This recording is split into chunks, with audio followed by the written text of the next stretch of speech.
Bonsoir à tous, j'espère que vous allez bien. Je vous invite à vous installer confortablement avec des écouteurs si cela est possible pour vous et de vous laisser emmener si vous le voulez bien au cœur d'une lecture d'un conte philosophique pour adultes qui s'appelle La nuit, un rêve pour origine, qui a gagné un grand prix au printemps 2014. C'est parti.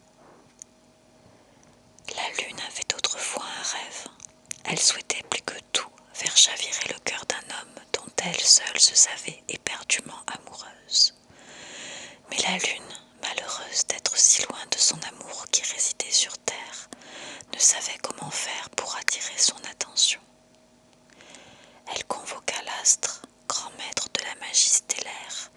Il lui dit en ces mots : « Lune, je peux t'envoyer sur terre, mais tu dois savoir que toute magie a un prix. » Cette dernière était déterminée à affronter tous les obstacles qui se dresseraient sur sa route. « Je ferai n'importe quoi, déclara-t-elle. Si tu poses le pied sur ce monde, tu ne pourras plus revenir ici. Ma magie est limitée et je ne pourrai te faire faire le voyage que dans un sens seulement. Es-tu prête à ça ? » La lune prit le temps de réfléchir. Finalement, l'amour l'emportant sur la raison, elle accepta. L'astre la fit descendre sur terre et changea son apparence.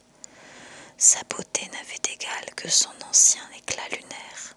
Ses cheveux blancs tombaient en cascade sur ses petites épaules et lui descendaient jusqu'à mi-dos. Elle était petite et mince. On l'aurait confondue avec une enfant sans ses courbes généreuses. Le magicien l'avait même habillée d'une robe d'un bleu nuit extraordinaire. La lune était heureuse, elle songeait à sa future vie. De ce pas, elle s'empressa de rejoindre son bien-aimé qui n'était autre que le prince des dunes.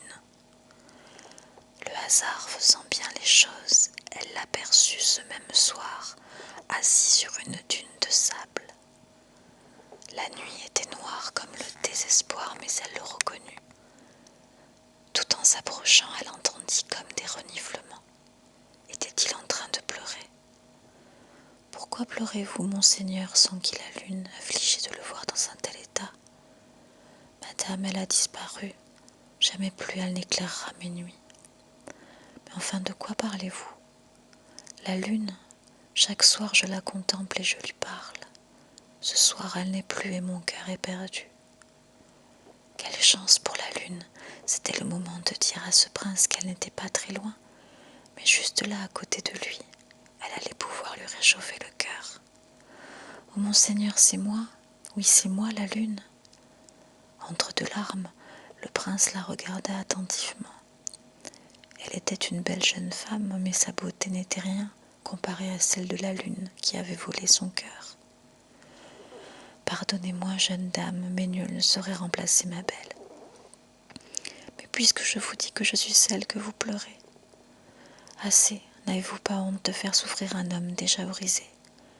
Je ne trouve rien en vous qui ressemble à celle que j'aime. Je souhaite que vous ne réapparaissiez plus jamais devant moi. » Le prince meurtri repartit en direction de son palais sans un regard en arrière pour la lune. Elle comprit que sa métamorphose la rendait méconnaissable aux yeux de son amour et que sa disparition de la voûte étoilée l'avait anéantie. Aujourd'hui, si près de lui, elle ne s'en était pourtant jamais sentie aussi loin. Son cœur lui faisait mal et elle pensait à quel point sa décision avait été égoïste. Cependant, vouloir toucher l'être aimé est-il si égoïste ?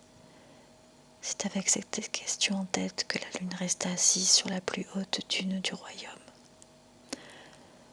On raconte que cette nuit-là, elle pleura si fort que la neige tomba sans fin. Le désert de sable était à présent un désert de glace.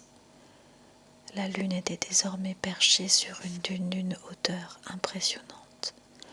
elle pouvait presque toucher le ciel.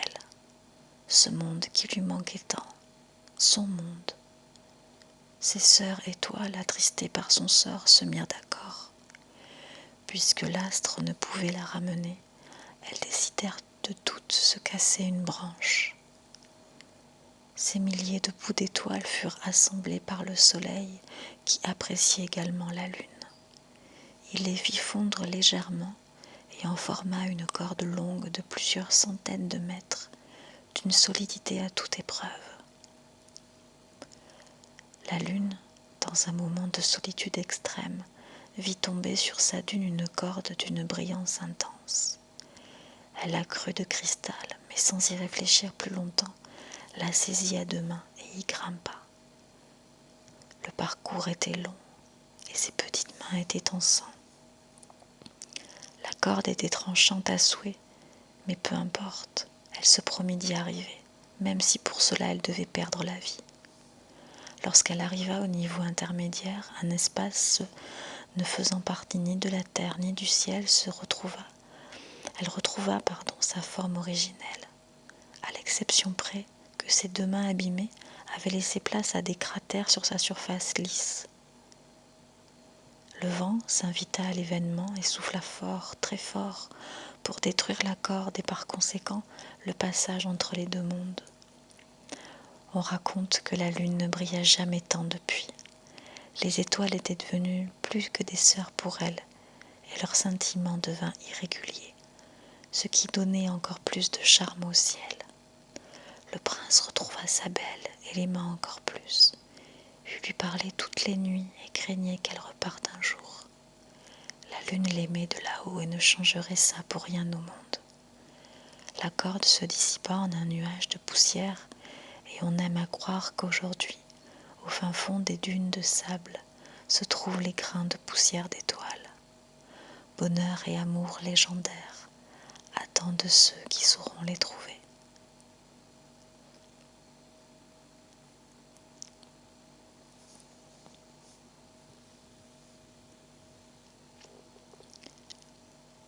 Je vous souhaite à tous une excellente nuit, sous la lune et les étoiles. Je vous dis à très bientôt. Restez dans l'essentiel.